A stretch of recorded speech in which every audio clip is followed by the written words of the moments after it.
Hey there, second grade. All right, we are starting our new chapter today, chapter 12. I know my class, we haven't always used these vocabulary cards, so I just want to take a moment to walk you through. So we're going to be on page 729. And I want to just talk about a few of these. So, what we're taking a look at today is going to be some of our vocabulary words. We're starting a unit on shapes. And so, for that, there's just a lot of terms and words that we're going to be using. And so, I'm going to go through all of these with you today. And then I'm going to ask that you cut these out. And so that way we can keep practicing them. Because the more that you know these words, the easier all of this chapter is going to be. So, one of the things I want to point out is that each one of them, so they have the word right here, and then it gives you an image of what it is. So an angle is going to be just this one part. So it's in between these two sides of a triangle, and that goes for any of our different shapes. So it's showing you exactly that. Right up here, it tells you what lesson this is going to be working with. And so for lesson 12.2 is where we'll talk about angles. And so that's where that's going to be coming from. In 12.4, we're going to be talking about cones. In 12.4, we'll also be talking about cubes and cylinders. In 12.5, we'll talk about edges and faces. Now, not a face like you and I have, but the back side of that, each of these has the definition of what each one is. So when you cut them out, the definition's on the back. And so I'm going to give you different ideas of ways to practice with these vocab cards because the vocabulary, like I said, is very important in this chapter. If you keep going on to page 731, we've also got fourths, and these are 4/4. All right, so fourths. So when we cut something into 4 equal pieces, halves, there are 2 halves in this picture. All right. In 12.1, we're going to be talking about hexagons and parallelograms. Parallelograms. All right. In 12.7, we'll talk about partitions. In 12.2, we will talk about pentagons. All right. And then again, the next page, 732, is going to be all of those vocab words for you.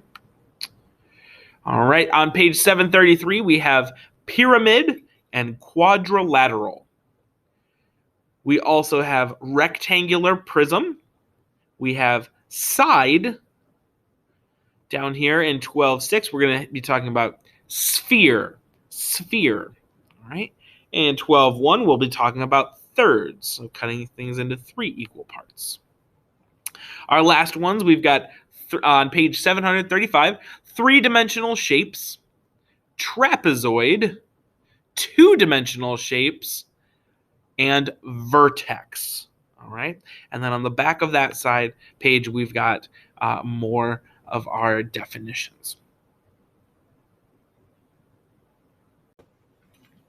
Now, for all of these vocabulary cards, like I said, I want you to cut them out, and throughout this unit, I want you to be practicing. We're going to put that in our lessons as well. There's a lot of different ways that you can play it. If you wanted to write out the definitions or write out the words on a different piece of paper and cut those out and then play like memory match, you can do that. Another way is to ask parents just to do flashcards with you. And so they just show you what it is, and you've got to tell them what the name of that is. So, for example, angle, we have this is where 2 sides meet on a 2-dimensional shape. And so I would read that to you, and you would have to say angle, or I would say, tell me what a cube is, and you would have to give me the definition. So you can play it back and forth that way as well.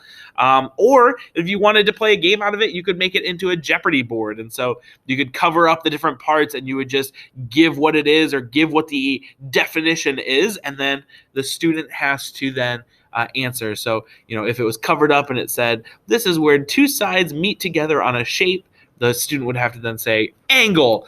Just some different ideas, however you want to do it. But just keep practicing these. Look at the front, memorize the name, and memorize what it means. Because as we do our different lessons, as we work on these different parts, it's going to be really important for us to know these different terms, because we're going to be talking about it and moving through quickly. And we're not going to take time to go back and do all the vocabulary, because I'm giving you this first lesson just to focus on that. All right. So just focus on starting to practice these, and then just make that a 2-minute part of your math lesson each day. I'm just going through these different cards to figure out what they are.